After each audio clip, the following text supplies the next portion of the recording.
بسم الله الرحمن الرحيم. السلام عليكم ورحمة الله تعالى وبركاته. الحمد لله. எல்லா புகழும் அல்லாஹ் ஒருவனுக்கே உரித்தாகட்டும். அவனுடைய அன்பும் சாந்தியும் சமாதானமும் நமது ஹாத்தமுன் நபியீன் ஹஜரத் ரசூலுல்லாஹி ஸல்லல்லாஹு அலைஹி வஸல்லம் அவர்களின் மீதும் நம் அனைவர்கள் மீதும் உண்டாகட்டுமாக. ஆமீன். மாஷா அல்லாஹ், ஒரு சமுதாயத்தினுடைய வளர்ச்சி, உருவாக்கம், மேம்பாடு அப்படிங்கிறது நம்ம தொடர்படியாக மக்களுக்கு விழிப்புணர்வை கொடுப்பதை கொண்டுதான் இருக்குது.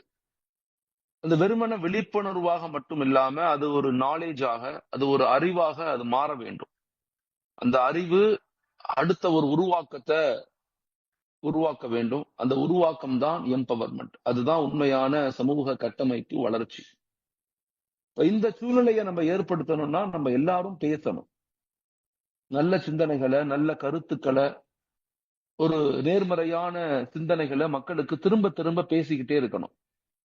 எந்த அளவுக்கு நலவுகளை நாம பேசி, நலவுகளை நாம சிந்திச்சு, நலவுகளை நாம செஞ்சு, நலவுகளை நாம எத்தி வைக்க ஆரம்பிக்கிறோமோ அந்த அளவுக்கு தான் தீமைகளுடைய வீரியம் குறையும். நெகட்டிவ் எனர்ஜி அப்படிங்கிறது அது ஒரு சிம்பிளான கான்செப்ட். ஆக்சுவலா அது ஒரு அதனுடைய பலம், அதனுடைய பவர் அப்படிங்கிறது ரொம்ப குறைவானதுதான். பாசிட்டிவ் எனர்ஜி அப்படிங்கிறது அதனுடைய பலம், அதனுடைய ஆற்றல் ரொம்ப அதிகமானது. ஆனா நம்ம அந்த நெகட்டிவ் எனர்ஜியினுடைய முதல் நிலையிலேயே நாம அதை பார்த்து பயந்தோ, இல்ல அதுல அடிமையாகியோ, இல்ல அதை பத்தி நம்ம பெருசா யோசிக்காமோ விட்டதுனால நம்முடைய உள்ளுக்குள்ள இருக்கக்கூடிய பலத்தை நம்மனால கொண்டு வர முடியல. இயற்கையிலேயே மனிதர்கள் பலமானவர்கள், நல்ல மனிதர்கள், நல்லவர்கள். ஆனா எதனால மனிதன் தவறு செய்யறான்? கெட்டவர்களாக நம்ம எப்படி மாறுறோம்? எந்த நிலையில மாறுறோம்? எதற்காக மாறுறோம்? யார் நம்மளை இப்படி இந்த கெட்ட சிந்தனைகளின் பக்கம் ஈர்க்கிறது? அதுக்கு காரணம் என்ன? பிறப்பு, எல்லா மனிதருக்கும் பிறப்பு என்பது நல்ல சிந்தனைய, நல்ல கருத்தை கொடுக்கக்கூடியதுதான். நபியினுடைய ஒரு ஹதீஸ் இருக்குது, எல்லா குழந்தைகளும் நல்ல குழந்தைகள் தான். எல்லா குழந்தைகளும் பிறக்கும் போது இறைவனை ஏற்றுக்கொள்ள தகுதியான குழந்தைகளா தான் பிறக்கிறாங்க. ஆனா அவங்களுடைய தாய் தகப்பன், மூதாதையர்கள் என்ன மதத்தை, என்ன வழிமுறைகளை பின்பற்றுகிறார்களோ அதே வழிமுறைகளை அவர்கள் குழந்தைகளையும் பின்பற்றி அந்த உண்மையான உண்மையினுடைய நிலையை அறியாத சூழ்நிலையில் அவர்கள் வளர்றாங்க. இப்ப இந்த நிலையில மனிதர்கள் ஏன் தவறு செய்கிறார்கள்? அந்த தவறிலிருந்து மக்களை எப்படி விடுபட வைக்கிறது அப்படிங்கிறது மிக முக்கியமான ஒரு பயிற்சி முறை. முதல்ல மனிதர்களுக்கு இந்த சிந்தனைகளை புரிய வைக்கணும். புரிய வைக்கிறதுக்கு யாருக்கு இது புரியுதோ அவங்க இதை திரும்ப திரும்ப பேசணும். நம்முடைய குழந்தைகள் தவறு செய்யறாங்களா, பெற்றோர்கள் ரொம்ப கண்ணியமான முறையில அவங்கள்ட்ட பேசி புரிய வைக்கணும். கணவர் தப்பு செய்யறாரா, மனைவி சொல்லணும். மனைவி தவறு செய்யறாங்களா, கணவர் சொல்லணும். அத கண்ணியமான முறையில, ரொம்ப சரியான முறையில திரும்ப திரும்ப அவங்களுக்கு புரிய வைக்கிற மாதிரி சொல்வதற்கு முயற்சி செய்யணும். எப்ப நாம ஒரு விஷயத்தை கண்டுகொள்ளாம, அதை பத்தி பேசாம, இல்ல அதை மாற்ற முயற்சிக்காம, இல்ல அதை திருத்த முயற்சி செய்யாம விட்டுறோமோ அதனுடைய பலம் அதிகமாகி திரும்ப மாற்ற முடியாத நிலைக்கு அது போயிடும். சில பேர் தவறு செய்ய ஆரம்பிப்பாங்க. ஒரு தவறு இப்ப இன்னைக்கு செய்யறோம்னா அது உடனே அதுக்கு நம்ம அடிமையாக மாட்டோம். மாறாக தொடர்ந்து 21 நாட்கள் ஒரு தவற, ஒரு வேலைய, இல்ல ஒரு விஷயத்த திரும்ப திரும்ப செஞ்சுக்கிட்டே இருந்தோம்னா நம்முடைய மூளை அப்படிங்கிறதுல நம்ம டோபமைன் அப்படின்னு ஒரு என்சைம் ஃபார்ம் ஆயிரும். இந்த என்சைம் என்ன செய்யும்னா அது ஒரு தண்ணீர் மாதிரி இருக்கக்கூடியது. அந்த என்சைம் என்ன செய்யும்னு சொன்னா அப்படியே அவங்கள அந்த செயலின் பக்கம், அந்த எந்த செயலை அவர் செய்து பழகிட்டாரோ அந்த செயலை செய்யலைன்னா நிச்சயமாக அந்த மூளை, அந்த என்சைம் அவரை விடாது. திரும்ப திரும்ப அந்த உந்துதலை, அந்த எண்ணத்தை போட்டுக்கிட்டே இருக்கும். அதை செஞ்சு முடிச்ச பிறகுதான் அது திருப்தி அடையும். அது நலவாக இருந்தா செஞ்சு முடிச்ச பிறகு சந்தோஷம் ஏற்படும். தீமைகளாக இருந்தா செஞ்சு முடிச்ச பிறகு வருத்தம் ஏற்படும். அப்ப இந்த நிலையை எப்படி உருவாகுது? ஒரு மனிதன் தவறான, அசிங்கமான, இல்ல மக்களுக்கு பிடிக்காத செயல்களை எப்படி செய்யறான்? அது எந்த உந்துதல் மூலமாக செய்யப்படுது? இது ரெண்டு விஷயமா பார்க்கணும். ஒண்ணு இருக்குது, ஆன்மீக ரீதியாக ஒரு பார்வை இருக்குது. ரெண்டாவது அறிவியல் ரீதியான பார்வை இருக்குது. இந்த ரெண்டு நிலையுமே நம்ம புரிஞ்சுக்கிட்டாதான் இதுல இருந்து வெளிவர முடியும். ஆன்மீக ரீதியான பார்வை என்ன அப்படின்னு சொன்னா, ஒரு மனிதனை வழிகெடுக்கணும்னு ஷைத்தான் உறுதி கொண்டிருக்கிறான். உறுதி கொண்டிருக்கான். ஒரு மனிதனை தவற்றின் பக்கம் கொண்டு வர்றது, பாவத்தின் பக்கம் இணைக்கிறது, இல்ல பாவங்களை செய்ய வைக்கிறது எல்லாம் 4 நிலைகள் தான் ஒரு மனிதனை தவறின் பக்கம் இழுத்துட்டு போகுது. ஒரு மனிதன் தவறு செய்வதற்கு காரணம் 4 முக்கியமான காரணங்கள். அது யாரா இருந்தாலும் சரி, எவ்வளவு பெரிய நபராக இருந்தாலும் சரி, அவரு இந்து, முஸ்லிம், அல்லாஹ்வை ஏற்றுக்கொண்டவர், ஏற்றுக்கொள்ளாதவர் அப்படிங்கறதெல்லாம் கிடையாது. இந்த 4 காரணங்கள் மனிதனை தவற்றின் பக்கம் ஈர்க்குது. அப்ப இந்த 4 காரணங்கள் என்னன்னு புரிந்து தவறு செய்யும் போது இந்த 4ல ஒண்ணுதான் அப்படின்னு விளங்கி அதுல இருந்து நான் விலகணும் அப்படிங்கிற உணர்வு நமக்குள்ள ஏற்பட்டுருச்சுன்னா தவறு குறைய ஆரம்பிக்கும். அதை முழுமையா வெளிவர்றதுங்கிறது சாத்தியம் இல்லை. பட் ஆனா தவறு குறைய ஆரம்பிக்கும். முதல் காரணம் ஷைத்தான். இது ஆன்மீக ரீதியான காரணம். ஷைத்தான் மிக முக்கியமான ஒரு காரணம். நாம இந்த உலகத்துல நரகத்துல இழுத்துட்டு போகணும் அப்படின்னு இறைவன் அல்லாஹ்விடத்துல உறுதி கொண்டு சாகா வரம் பெற்று வந்தவன் ஷைத்தான். நாம இப்படி இருக்கிறோமோ அதே போல அவனும் ஒரு காலத்துல இந்த உலகத்துல வாழ்ந்தவன். பெரிய அந்தஸ்து உடையவனாக இருந்தான். அல்லாஹ்வை அதிகமா தொழுதான், இபாதத் செய்தான். எல்லா விதமான மனிதனை விட அறிவு, மனிதனை விட இபாதத், மனிதனை விட நாலேஜ், எல்லாத்துலயும் நம்மளை விட உயர்ந்தவனாக இருந்தான். ஆனா எப்ப அல்லாஹ் மனிதனை படைச்சுட்டானோ அவன் பெருமை அடைந்தான். தான் உயர்ந்தவன் பெருமை அடைந்தவன் அவனுக்கு நிகரான ஒரு படைப்பு அல்லாஹ் படைக்கிறான். எப்ப மனிதனை படைச்சுட்டானோ அவனால ஏற்றுக்கொள்ள முடியல. அவன் சபிக்கப்பட்டான். அந்த சம்பவங்கள் நாம் நிறைய தடவை பேசியிருக்கிறோம். இதெல்லாம் வரலாற்று நிகழ்வு. குர்ஆன் சொல்லக்கூடிய நபியுடைய வாழ்க்கையின் ஹதீசுகள்ல இருந்து வரக்கூடிய ஆதாரபூர்வமான விஷயங்கள். அப்ப அவன் அல்லாஹ் அவனை சபிச்சுட்டான். சபிச்சதனுடைய விளைவு நம்மள பழிக்கு பழி வாங்கணும். இன்னஹு லக்கும் அதுவும் முபீன், அல்லாஹ் குர்ஆன் சொல்றான். அவன் உங்களுக்கு பகிரங்கமான விரோதி. நம்மளை வீழ்த்துவதற்கு, நம்மளை அழிப்பதற்கு, நம்மளை நரகத்தினுடைய வாசல்ல போய் நிப்பாட்டுவதற்கு அவன் எல்லா விதமான முயற்சிகளையும் செய்வான். செஞ்சுக்கிட்டே இருக்கிறான். நம்ம கூட தான் இருக்கிறான். நம்ம கூட அல்ஹன்னாத்தில்லதி யுவஸ்விசு ஃபீ சுதூரின் நாஸ், நம்முடைய உள்ளுக்குள்ள இருந்து நம்மளை இயக்கிக்கிட்டே இருப்பான். நம்மளை இயக்குவான். நம்ம காதுல குசு குசுன்னு பேசுவான். நமக்கு சொல்லிக்கிட்டே இருப்பான், இதை பண்ணாத, இதை பண்ணு, இப்படி உனக்கு நம்முடைய சுகத்தையும் நம்முடைய இன்பத்தையுமே நம்மள காட்டுவான். எப்பயுமே ஜாலியா இருக்கணும், ஒண்ணுமே செய்யக்கூடாது. நிறைய காசு வரணும், ஒண்ணுமே செய்யக்கூடாது. என்ன வேணாலும் பண்ணணும், யார் எப்படி போனாலும் பரவாயில்ல, நான் நல்லா இருக்கணும். எல்லா நிலையிலும் அதாவது எப்பயும் பெருமை, பொறாமை, அசிங்கங்கள், தனி மனித சுதந்திரம், இப்படியே நம்மள என்ன செய்வான், நம்மள பேசி பேசி பேசி பேசி பேசி நம்மள தவற்றின் பக்கம், பாவத்தின் பக்கம், அடுத்தவங்களுடைய வாழ்க்கையினுடைய எந்த விதமான உணர்வுகளும் மதிக்காத ஒரு உணர்வின் பக்கம் நம்மளை இழுத்துக்கிட்டே இருப்பான். அதான் அவருடைய சூழ்ச்சியே. இன்னஹு லக்கும் அதுவும் முபீன், மிகப்பெரிய எதிரி. சமீபத்தில் ஒரு டாக்குமெண்ட் இருக்குது, த எனிமின்னு ஒரு டாக்குமெண்ட் இருக்கு. த எனிமி அப்படின்னு ஒரு டாக்குமெண்ட்ரி, ஒரு மிகப்பெரிய ஆய்வு டாக்குமெண்ட் ஆக்சுவலா. அதுல சொல்லுவாங்க, உங்களுடைய முதல் எதிரியே உங்களுக்குள்ள இருக்கிறவன் தான், நீங்க தான். அந்த எதிரியை கையாள தெரியணும். கண்ட்ரோலிங், நம்மள அவன் கண்ட்ரோல் பண்ணக்கூடாது, நாம தான் அவனை கண்ட்ரோல் பண்ணணும். அந்த கண்ட்ரோல் எப்படி பண்ண முடியும்னா அல்லாஹ்விடத்துல உதவி தேடுவதை கொண்டு. அஊது பில்லாஹி மினஷ் ஷைத்தானிர் ரஜீம். எப்பயுமே நீங்க எதை ஆரம்பிச்சாலும் அஊது பில்லாஹ் சொல்லுங்க. எது செஞ்சாலும் அஊது பில்லாஹ் சொல்லுங்க, பிஸ்மில்லாஹ் சொல்லுங்க. அஊது பில்லாஹி மினஷ் ஷைத்தானிர் ரஜீம், பிஸ்மில்லாஹ். இதெல்லாம் மக்களுக்கு பழக்கப்படுத்தணும்.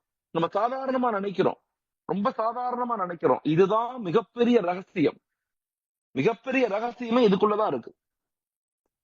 நீங்க எதை செஞ்சாலும் ஷைத்தான்கிட்ட பாதுகாப்பு தேடி என்னுடைய பெயரை கொண்டு ஆரம்பம் செய்யுங்கன்னு அல்லாஹ் நம்மள்ட்ட சொல்லும் போது அதை நம்ம செய்யணும்.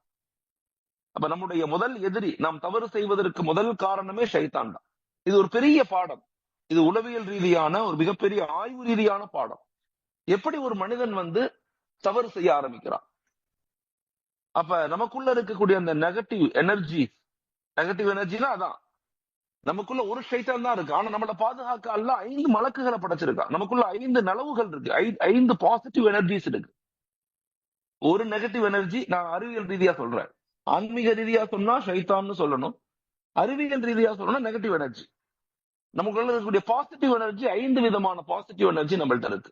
அந்த பாசிட்டிவ் எனர்ஜிய பலப்படுத்தி நாம் இந்த நெகட்டிவ் எனர்ஜியை குறைக்கணும். ஆனா இங்க என்ன நடக்குதுன்னா, அந்த பாசிட்டிவ் எனர்ஜியை நம்மளால ஆக்டிவேட் பண்ண முடியல, பண்ண தெரியல, பண்ண முயற்சிக்கல. ஏன் நம்மள்ட்ட கவனம் இல்ல, அந்த நாலேஜ் இல்ல, அந்த அறிவு இல்ல. அப்படித்தானே? நல்லா யோசிச்சு பாருங்க. இது ரொம்ப ஆழமா இதை யோசிக்கணும். நமக்குள்ள எல்லா விதமான ஆற்றலையும் அல்லாஹ் கொடுத்துட்டான். அதை ஆக்டிவேட் பண்ணா போதும். சிறு மாற்றம் பெரும் ஆற்றல். அதான் அதனுடைய ஃபார்முலா. சிறு மாற்றம் பெரும் ஆற்றல். அந்த ஒரு பாடம் படிக்கலான் இருந்தோம், அது படிக்க முடியாம போயிருச்சு. அடுத்த தடவை நம்ம படிப்போம் இன்ஷா அல்லாஹ். அப்ப நமக்குள்ள இருக்கக்கூடிய அந்த பாசிட்டிவ் எனர்ஜியை நம்ம ஆக்டிவேட் பண்ண பழகணும். அது ஒரு பெரிய உதாரணத்துக்கு இது உளவியல் எப்படி சொல்லுதுன்னா, கெமிஸ்ட்ரி பிசிக்ஸ் எப்படி சொல்லுதுன்னா, நிலை ஆற்றல் இருந்து இயக்க ஆற்றலாக கன்வெர்ட் ஆகணும்னு சொல்லுது. நிலை ஆற்றல் இருந்து இயக்க ஆற்றல் அப்படின்னு சொல்லுது பேர். ஓகே,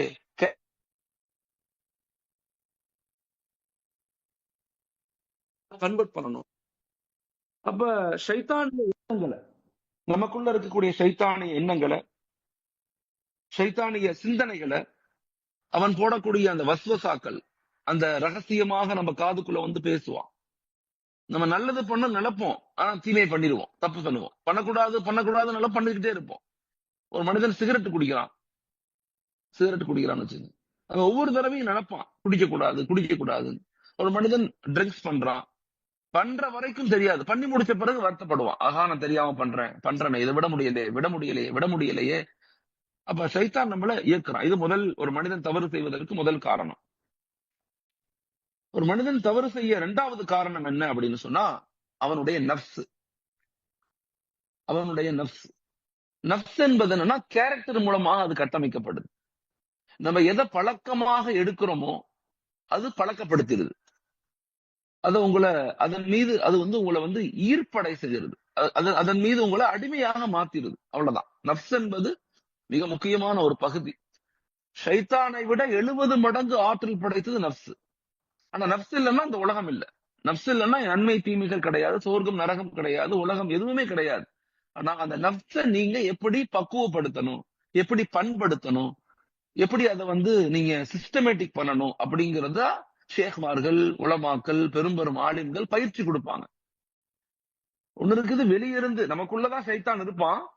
பட் ஆனா நம்முடைய ஒரு பகுதியாக இருப்பான், தனி பகுதியாக, நம்முடைய ஒரு எனர்ஜியாக இருப்பான். நஃப்ஸ் என்பது நமக்குள்ளே இருக்கக்கூடியது. அதை சரி செய்யறது ரொம்ப கடினமான வேலை. எவ்வளவு பெரிய சூஃபி சுன்னத், எவ்வளவு பெரிய ஆள், எவ்வளவு பெரிய முஃப்தி, எவ்வளவு பெரிய படித்தவர், எவ்வளவு பெரிய நாலேஜ் உள்ளவரும் நஃப்ஸுடைய தீண்டுதல்ல பலகீனப்பட்டுருவார். அது என்ன செய்யும்னா, நம்மள ரொம்ப ஆழமாக நம்மள அந்த பழக்கத்தின் மீது அடிமையாக்கி அதுல இருந்து வெளியே வரவிடாம பாத்துக்கும் நம்மள எல்லா நிலையிலும். அப்ப நஃப்ஸ பக்குவப்படுத்துறது, இதை பத்தி நம்ம நிறைய பேசியிருக்கிறோம். நஃப்ஸ பக்குவப்படுத்துறது, நஃப்ஸ பண்படுத்துறது, நஃப்ஸுக்கு பயிற்சி கொடுக்கிறது. இப்ப இதுல இருந்து எப்படி விடுபடணும் அப்படின்னா, எந்த அளவுக்கு நீங்க இபாதாத்துகள் செய்றீங்களோ, அல்லாஹ்வை நினைக்கிறீங்களோ, அந்த அளவுக்கு தான் உங்களை அதுல இருந்து நீங்க விடுபட முடியும். ஒரு மனிதன் விஷத்தை குடிச்சுக்கிட்டே நான் மருந்து சாப்பிடுறேன், விஷம் ஒண்ணும் செய்யாது, மருந்து சாப்பிடுறேன், விஷம் ஒண்ணும் செய்யாதுன்னு சொல்லிக்கிட்டே இருக்க முடியாது. என்னைக்காவது ஒரு நாள் மருந்து சாப்பிடலைன்னா விஷம் நம்மள கொன்றும். அது போலதான் அந்த நஃப்ஸ். இந்த நஃப்ஸுங்கிறது நம்மள எப்படியாவது நரகத்தினுடைய வாசல்ல போய் நிப்பாட்ட முயற்சிக்கிட்டே இருக்கும். இந்த நஃப்ஸ் சுகத்தை விரும்பும். இந்த நஃப்ஸ் எப்பயுமே சுகமா இருக்கணும், ஜாலியா இருக்கணும், படுத்தே இருக்கணும், சும்மாவே இருக்கணும், எந்த கஷ்டமும் படக்கூடாது, சொல்லிக்கிட்டே இருக்கும் நம்மள்ட்ட. தனி மனித சுகத்தை நஃப்ஸ் விரும்பிக்கிட்டே இருக்கும். நஃப்ஸின் வமா சவ்வாஹா ஃபஅல்ஹமஹா ஃபுஜூரஹா வதக்வாஹா கத் அஃப்லஹ மன் ஸக்காஹா வகத் காப மன் தஸ்ஸாஹா. முக்கியமான ஒரு நஃப்ஸை நீங்க சரி செஞ்சிட்டீங்கன்னா எல்லாமே சரியாயிடும். ஷைத்தானை ஈஸியா நீங்க கையாள முடிஞ்சிடும். ஆனா நஃப்ஸை கையாளுறது ரொம்ப கடினம். ஏன்னா ஷைத்தானுங்கிறதுக்கு ஒரு உருவகம் இருக்குது. அது நம்மள அது என்ன செய்யும், அது எப்படி பண்ணுவான், எல்லாமே குர்ஆன் ஹதீஸ் நமக்கு சொல்லுது, நமக்கு நேரடியா புரியும். ஆனா நஃப்ஸ் நமக்குள்ளேயே இருந்து நம்மள சதி செஞ்சு வீழ்த்திடும். இப்ராஹிம் அதுவும் ரஹ்மத்துல்லாஹி அலைஹி சொல்றாங்க, நப்ஸ் என்ற கடிவாளத்தை நீங்க கட்டுப்படுத்தலைன்னா அது உங்கள் நரகத்தினுடைய வாசல்ல கொண்டு போய் நிப்பாட்டிடும். அது உங்களை கட்டுப்படுத்திடும். அப்ப அதை பக்குவப்படுத்துறதுக்கு, அதை பண்படுத்துறதுக்கு, அதுக்கு பயிற்சி கொடுக்கறதுக்கு தான் நிறைய முறைகள் ஒரு காலத்துல இருந்துச்சு. நல்லா யோசிச்சு பாருங்களேன். இப்ப எல்லாம் எதுவுமே இல்ல நம்மள்ட்ட. முன்னாடி எல்லாம் தப்லீகுடைய அந்த முயற்சி பெரிய முயற்சியா இருந்துச்சு. தப்லீகுடைய முயற்சி 10 வருஷத்துக்கு முன்னாடி, 5 வருஷத்துக்கு முன்னாடி எல்லாம் யோசிச்சு பாருங்க.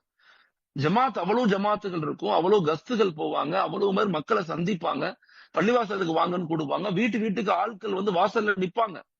இன்னைக்கு நம்ம வீட்டுக்கு யாரும் வர்றாங்களா? இல்ல.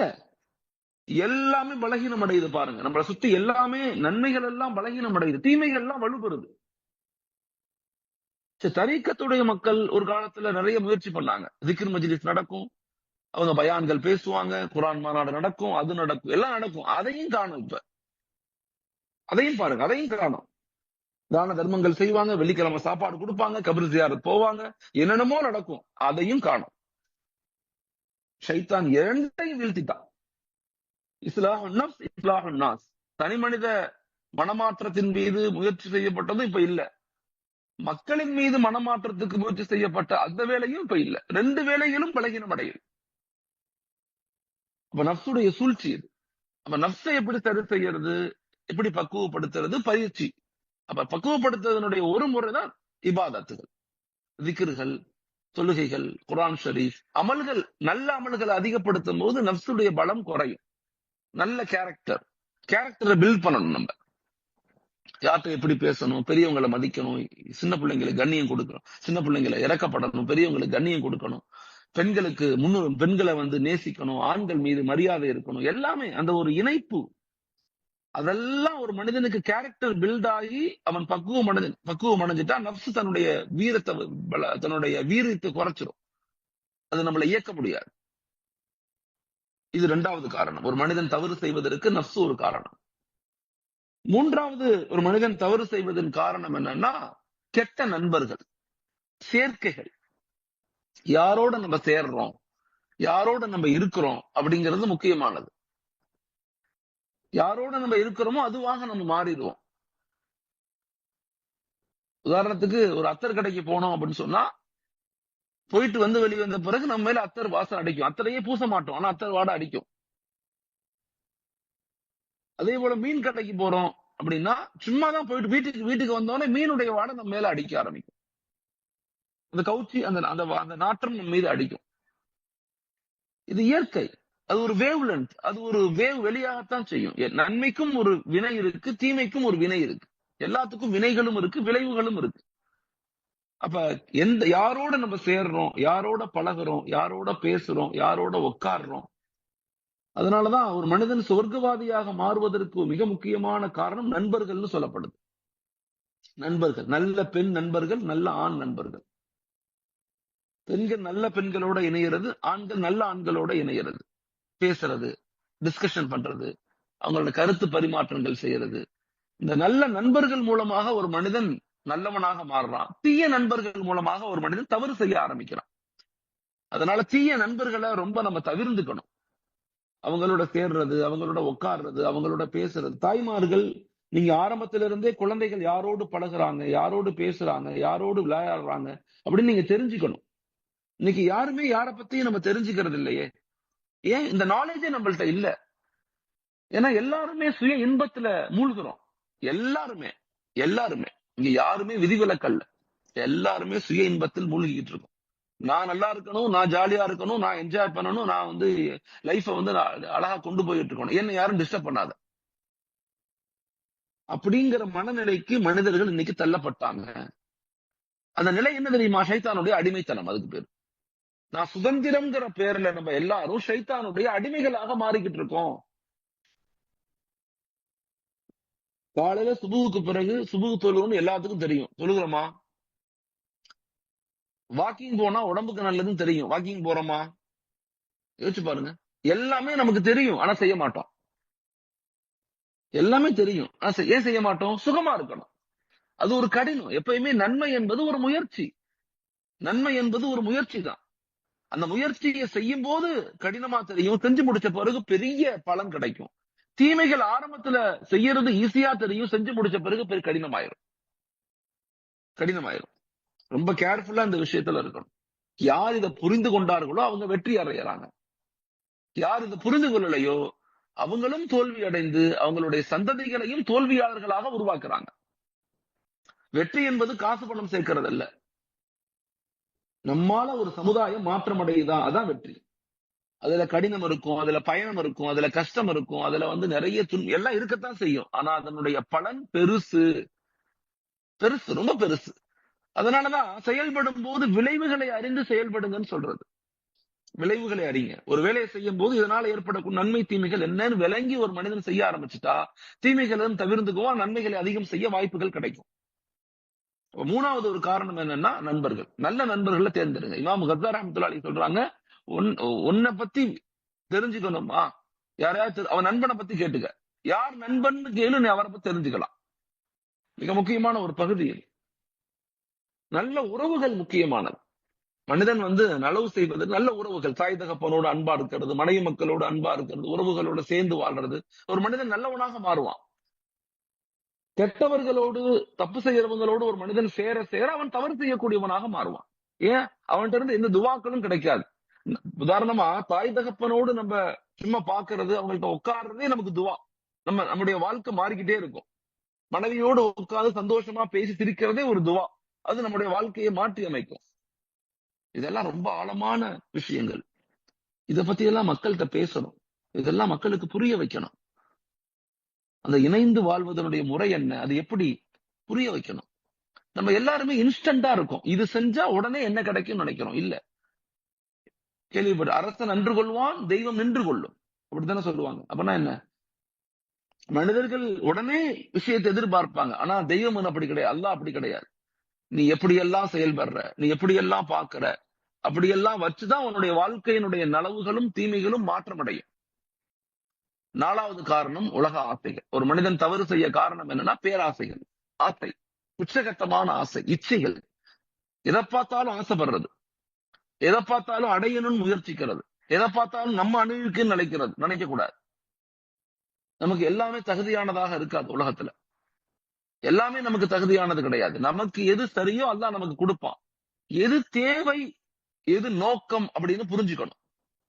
இதான் தீர்வு. அதுக்கு எது தேவை, எது நோக்கம். தேவை என்னன்னு விளங்கி அந்த தேவையை அடைவதற்கு முயற்சி செய்யலாம். ஆனா பேராசைப்படக்கூடாது. எதன் மீதும் பேராசை வரக்கூடாது. இந்த பேராசை நம்முடைய நஃப்ஸ, நம்முடைய ஷைத்தானுக்கு பெரிய ஒரு டானிக் மாதிரி. அது நமக்குள்ள இருக்கக்கூடிய நஃப்ஸ் எப்ப ஒரு மனிதனை ஈர்க்கடையும்னா ஆசைகளை தூண்டிதான் ஈர்க்கடையும். இமாம் இப்னு கஸீர் ரஹ்மத்துல்லாஹி அலைஹி சொல்றாங்க, ஒரு மனிதனை ஷைத்தான் எப்ப தீண்டுவான், எப்ப அவனை ஆட்கொள்ளுவான், தன்னுடைய அடிமையாக எப்ப மாற்றுவான் அப்படிங்கிறதுக்கு ஒரு பெரிய பாடமே இருக்கு. இஸ்லாமிய உளவியல்ல பெரிய பாடம் இது. ஒன்று, எக்ஸ்ட்ரீம் ஆங்கிரி. ஒரு மனிதனுக்கு உச்சகட்டமா கோவத்தை ஏற்படுத்தி தன்னுடைய அடிமையா மாத்திடுவான். அந்த கோவத்துலதான் மனிதன் தலாக் சொல்றது மனைவி மீது. அந்த கோவத்துலதான் மனைவி கணவனை புண்படுத்துற மாதிரி மோசமான வார்த்தைகளை பேசிடுறது.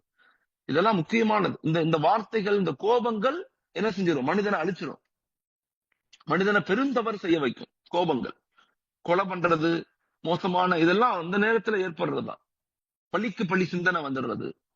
இப்ப நிதானத்தை எப்படி கடைபிடிக்கணும், என்ன நடந்தாலும் எப்படி நிதானத்தை கடைபிடிக்கிறது. அப்ப எக்ஸ்ட்ரீம் ஆங்கிரி. ரெண்டாவது, எக்ஸ்ட்ரீம் லேசினஸ். சும்மாவே இருக்கிறது. சும்மாவே இருந்த சைத்தான் நம்ம கூட வந்துருவான். எக்ஸ்ட்ரீம் டிசைர், உச்சகட்டமான பேராசை, சைத்தான் உள்ள வந்துருவான். எக்ஸ்ட்ரீம் ஃபியர், உச்சகட்டமா பயப்படக்கூடாது. அல்லாஹ்வுக்கு மட்டும் தான் பயப்படணும். உலகத்தை பார்த்து பயப்படவும் கூடாது, உலக அதிகாரங்களை பார்த்து அடிமைகளா மாறவும் கூடாது. அல்லாஹ் குர்ஆன்ல சொல்லுவான், வலா தத்கவ் வலா தர்கனு. இந்த உலக இன்பங்கள்ல மூழ்காத, இந்த உலகத்தினுடைய அதிகாரங்களை பார்த்து பயப்படாத, நான் உன் கூட இருக்கிறேன். ஃபஸ்தகீம், உறுதியாக இரு, அல்லாஹ் சொல்லுவான். ஃபஸ்தகீம். இஸ்லாமிய மார்க்கம் மனிதனுக்கு கொடுக்கக்கூடிய ஆற்றலை போல, சிந்தனையை போல, பாசிட்டிவ் எனர்ஜியை போல உலகத்துல எந்த மார்க்கமும் கொடுக்க முடியாது. அவ்வளவு வலிமை இதுல இருக்கு. இந்த காரணங்கள் எல்லாம் ஷைத்தான் நம்மளை ஆட்கொள்றதுக்கான காரணம். அவன் பேராசைகள். ஆசைகள் ஒரு மனிதனை மோசமான நிலைக்கு தள்ளிடும், தவறு செய்ய தூண்டும். பணத்தாசை, பெண்ணாசை, பொன்னாசை, புகழாசை, இதெல்லாம் என்ன செய்யும்? பதவி ஆசை, மனுஷன் என்ன செய்யும்? தவறு செய்யும், சூழ்ச்சி பண்ணும், மக்கர் பண்ணும், அடுத்தவனை வீழ்த்த நினைக்கும், அடுத்தவன் அசிங்கப்படுறத பத்தி கவலைப்படாது, அவன் கேவலப்படுறத பத்தி கவலைப்படாது, அவனுக்கு இல்லாம போகுமே, அவனுக்கு தேவை இருக்குமே, அவன் கஷ்டப்படுவானே, எந்த உணர்வுகளையும் கொடுக்காத ஆசைகள். ஆசைகள் நீ நல்லா இருக்கணும், சந்தோஷமா இருக்கணும், ஜாலியா இருக்கணும், நீ குடியிரு, வாங்கிரு, இப்படித்தான் தோணும். அடுத்தவனுடைய உணர்வுகளையோ அடுத்தவனுடைய வழிகளையோ அது புரிய வைக்காது. இந்த ஆசைங்கிறது மனிதனை ரொம்ப மோசமான நிலைக்கு தள்ளிடும். அப்ப இந்த 4 காரணங்கள் தான் ஒரு மனிதனை தவறு செய்யக்கூடியவனாக மாற்றுகிறது. இஸ்லாம் அதற்கு அழகான தீர்வுகளை சொல்லுது. முதல் தீர்வு என்ன? ஷைத்தான்ட்ட இருந்து விடுபடுறதுக்கு எப்பயுமே அவுது பில்லாஹி மினஷ் ஷைத்தானிர் ரஜீம் பிஸ்மில்லாஹிர் ரஹ்மானிர் ரஹீம் சொல்லி சொல்லி ஒவ்வொரு விஷயத்தையும் செய்யுங்க. நஃப்ஸை நீங்க பக்குவப்படுத்த என்ன செய்யணும்? அதிகமான இபாதாத்துகள் செய்யுங்க. அது கெஞ்ச கெஞ்ச அமல் செய்யுங்க. தொழுகுங்க. தொழுகைக்கு பிறகு சுன்னத்தா நஃபிலான தொழுகுங்க. காலை மாலை திக்ருகள் செய்யுங்க. குர்ஆன் ஷரீஃப் டெய்லி ஓதணும். இதெல்லாம் நீங்க நன்மைகளை அதிகப்படுத்தினா, உங்க கேரக்டரை டெவலப் பண்ணோம்னா, நஃப்ஸ் தன்னுடைய பலத்தை இழந்து அது உங்களுக்கு அடிமையாக மாறும். 3வது கெட்ட நண்பர்கள். நண்பர்களை ரொம்ப கேர்ஃபுல்லா தேர்ந்தெடுங்க. நண்பர்களை ரொம்ப கேர்ஃபுல்லா தேர்ந்தெடுங்க. தேர்ந்தெடுக்கும் போது நீங்க கவனிக்க வேண்டிய விஷயம் 4 விஷயம். ஒரு நண்பனை தேர்ந்தெடுக்கும் போது நான் அடுத்த பாடத்துல சொல்லுவேன். நண்பர்களை எவ்வாறு தேர்ந்தெடுக்கணும், தனியா படிப்போம் நம்ம. 4வது ஆசைகள். பிரிச்சுக்குங்க. நோக்கம் என்ன, நீட்ஸ் என்ன, பிரிச்சுக்குங்க. வாழ்க்கையில எல்லாத்தையும் அனுபவிக்கணும்னு நினைக்காதீங்க. எல்லாத்தையும் வாங்கணும், எல்லாத்தையும் அப்படி நினைக்காதீங்க. எல்லா நிலையிலையுமே வாழ்க்கையில வெறுமன ஆசைகளை நோக்கி நகரக்கூடாது. நான் சுகமா இருக்கணுங்கிற இலக்கை நோக்கி நகரக்கூடாது. எப்பயுமே அல்லாஹ் என்ன பொருந்தி கொள்வானா, அல்லாஹுடைய கட்டளையா, இல்ல அல்லாஹுடைய நபியுடைய வாழ்க்கை முறையா அப்படின்னு ஒரு மனிதன் சிந்திக்க ஆரம்பிச்சுட்டாவே அல்ஹம்துலில்லாஹ் அவன் ஆசைகள் இருந்து விடுபட முடியும். 2 தான். ஆசைகள் இருந்து விடுபட 2 தான். ஒண்ணு அல்லாஹுடைய கட்டளை என்ன, இத பத்தி அல்லாஹ் என்ன சொல்றான். 2வது நபியுடைய வாழ்க்கை முறை என்ன. இது 2யும் நான் தெரிஞ்சுக்கிட்டு விளங்கிக்கிட்டு அதை நான் செயல்படுத்தினா நிச்சயமா ஆசைகளுக்கு நம்ம அடிமைகளாக மாட்டோம். மாஷா அல்லாஹ். இப்படிப்பட்ட ஒரு சிந்தனைகளை தொடர்படியாக மக்கள்கிட்ட பேசணும். இந்த மனமாற்றமும் இந்த சிந்தனை மாற்றமும் தான் இன்னைக்கு ரொம்ப ரொம்ப தேவை. இன்னைக்கு அறிவெல்லாம் அதிகமாயிருச்சு, நாலேஜ் அதிகமாயிருச்சு, எல்லாம் அதிகமாயிருச்சு. ஆனா உம்மத்தை பத்தி உண்டான கவலை, சமூகத்தினுடைய சிந்தனை, நல்ல நன்மை தீமைகளுடைய உணர்வுகள் மக்கள்கிட்ட குறைஞ்சு போச்சு. அன்பில்ல, மக்களுக்கு இரக்கம் தன்மை குறையுது, விட்டு கொடுத்தல், பாசமும் இதெல்லாம் குறையுது. அறிவு அதிகமாகிட்டு, டெக்னாலஜி வளருது, அறிவு அதிகமாகுது, இன்ஃபர்மேஷன் கொட்டுது. மனிதனுடைய இன்றைய கால இன்ஃபர்மேஷன் மூலமாக மனிதனுடைய மனங்கள் எல்லாம் சிதைக்கப்படுது. இதுல இருந்து நம்முடைய குடும்பங்களை, நம்முடைய குழந்தைகளை, நம்முடைய வருங்கால சந்ததிகளை பாதுகாக்கணும். மக்கள்கிட்ட இந்த கருத்துக்களை, சிந்தனைகளை பகிர்ந்து கொண்டே இருக்கணும். நம்ம என்ன செய்யணும், நம்ம என்ன செய்யணும், நம்ம என்ன செய்யணும், ஒரு சமூகத்தை நம்ம எப்படி உருவாக்கணும். வலிமையான ஈமான், ஒழுக்கமான வாழ்வியல், ஆளுமையான கல்வி, சமூக சிந்தனை உள்ள இந்த 4 மனநிலைகள் உள்ள வருங்கால சந்ததிகளை உருவாக்க நம்ம முயற்சிக்கணும். அப்படிப்பட்ட பெரும் முயற்சியை தொடர்படியாக செய்வதற்கும், சிந்திப்பதற்கும், மக்களிடத்தில் அதை பேசுவதற்கும், மக்களுக்கு மத்தியில் அதை பரப்பதற்கும் நமக்கு அல்லாஹ் தஆலா ஆற்றலையும், அறிவையும், நிதானத்தையும், பொறுமையையும் அல்லாஹ் கொடுக்கணும். ஜஸாக்குமுல்லாஹ். அஸ்ஸலாமு அலைக்கும் வரஹ்மத்துல்லாஹி